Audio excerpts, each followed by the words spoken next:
Well, that's exactly what I wanted to be. I had a really good time doing that. Lots of fun. Very reverent.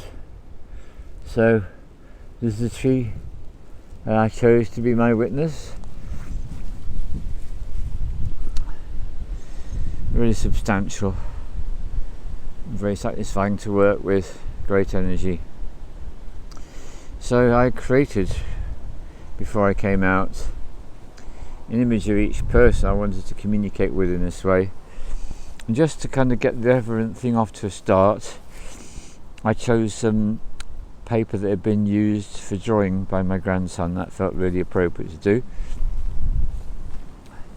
And I brought myself my empty-handed magic shamanic tool with me, which is this picture of an alien. It says, "Do you believe?" So that's my shamanic rattle. So there's a good old rattle before I started. Empty-handed magic is when you make it up as you go along, no planning. So I pinned the image up using the mapping pins, which is what's making the rattling sound. I did 3 anti-clockwise revolutions to banish and clear the space. And then looking at the image that I created, first of the one person, so I did these 2 separate experiences, then the other person. I just allowed whatever wanted to come up.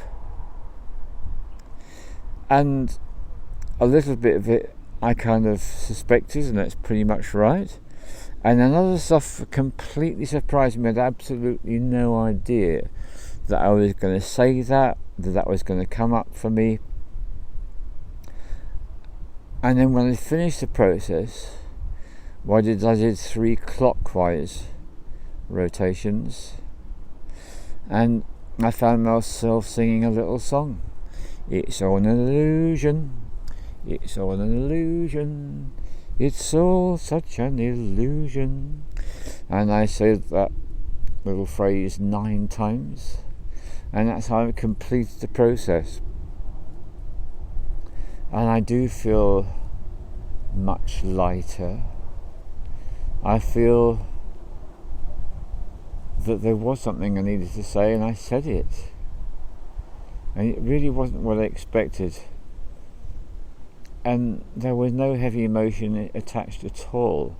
And I do need to say, this is, in both cases, these are people that have made a major impact on my life. And I did say it with working with one of them. It was the best of times, it was the worst of times. And with one of them, that really was absolutely true. We had the very best experiences and the very worst. With the other one, it wasn't quite so black and white as that, but with one it really was. And it helped to recognise that. And my understanding about life is that's what it is: light and dark, best and worst, up and down, good and bad, and all the rest of this stuff. And it's like, I feel I reached 0 point with both these people. Completion. Gave each other great times, gave each other shit. And what more could you ask for a relationship with a corporeal human being on this planet? But I like the idea that in each time it ended with it's all an illusion, because ultimately it is, isn't it? That's what all our experiences of so-called spiritual practices. I've never really liked that word spiritual.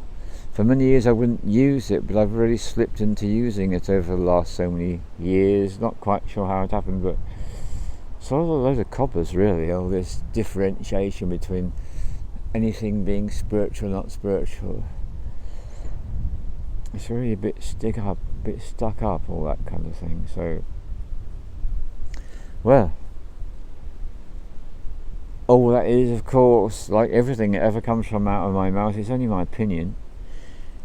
And like anything and everything and everyone, it can change. Because that's the very nature of life, isn't it? We have experiences, we learn, we grow, change occurs. We deal or we don't. We resist or we embrace. all our choice, and ultimately it's all an illusion. We go back to where we came from after this incredible series of adventures. And I feel I want to end on a slightly flippant note, which is that when people on their deathbeds, apparently something they never do is they never say, oh, I really regret not working harder. You don't tend to hear that.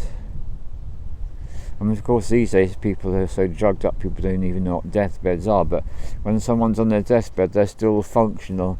They're not drugged up, and they haven't got Alzheimer's or dementia. They're lucid. They are cognizant, and they're able to communicate in those last moments. And yeah, the things that people have been known to lament is, didn't have as much fun as I could have done, didn't have as much sex as I could have done, didn't laugh as much as I could have done. These are things that are the most common regrets at the end of a human life. No one regrets the idea they didn't take it more seriously. Not really. No. So, all the love to you, and that's my end of my part 2 of It's All an Illusion.